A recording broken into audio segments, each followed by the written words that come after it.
It over to the blue couches. I've got my boss on the hot seat today. Fun today, and you've got a batting lineup here. This is like a World Series batting lineup. Always. Pythons and people and Nick Scott Jr. I mean, and secrets at the very, very end. I didn't tell you that. I've got a secret surprise for you at the end of this show. They came and told me already, so I'm aware. I love it. Yeah. Scott is our regional news director for LILLY Broadcasting. You're in-house here with us quite often, most of the time, but recent conversations are settling around AI and AI in the news business. You were just recently at a conference where your mind was blown at some of the things that you're learning now. I can't believe how quickly it's moving.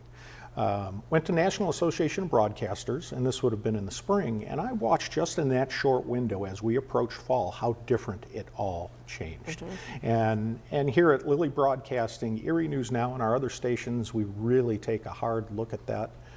It's not perfect. Right. And there's so much of it being used, and mistakes will be made along the way, but we're making sure in-house here along as we go with everything that I've learned to put some really good system and process. Well, we thought we'd share with you how we use it. We do utilize AI on different levels. Talk a little bit about how we're utilizing it here to bring news programming on a daily basis. I think some of it, and we've got a program internal to our newsroom that we use now.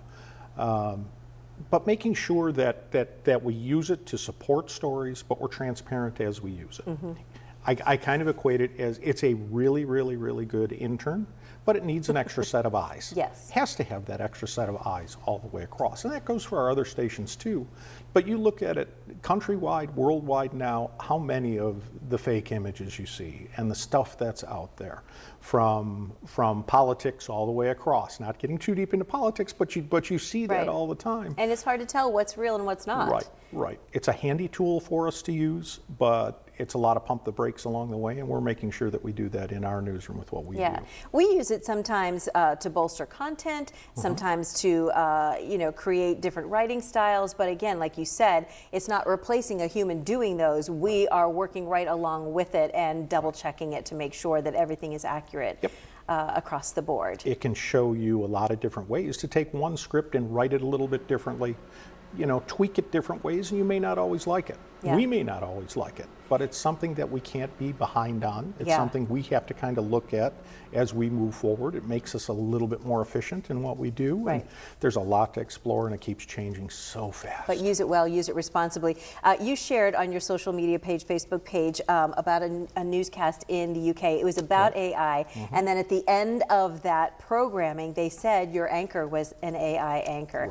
Now, we're not doing that. No. Wait a minute. You can pinch us. Yes, we are really here. Double check here. But that could be on the horizon, not necessarily for us, but you may start seeing that a little bit more. They're licensing images, and this person rolled all the way through a newscast, got to the end, and said, well, I'm not real.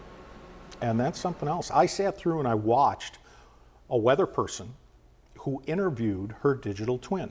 So to be like me sitting here interviewing myself, I watched them have a whole conversation back and forth with a digital twin. Can you imagine creating an AI me and having two of me to deal with on a daily basis? No, I'll take the original. The original that's fair. Nope, I'll it's take the original. It's a fascinating conversation, and it's really going to be interesting to see where it goes from here. As you said, it's moving so quickly, and how we will utilize it, but we will always be transparent about how we're using it moving forward. It's always a pleasure to have you on the blue couches, Good to be here, too. I'm going to be running away from a boa and some sort of lizard sitting there. And we've got great things going on. I'm going to go talk with Nick Scott Jr. It'll be a lot easier. And be sure to take your I've been on the blue couch button there. Tell you what, and trick or treat a little bit. Thanks for joining me today. Be happy to. And have a great weekend. Don't eat too much candy. You'll be, crabby on Monday. I'm big on the nerds. Nerds, Reese's Cups, Whatever it takes, to get you through the weekend.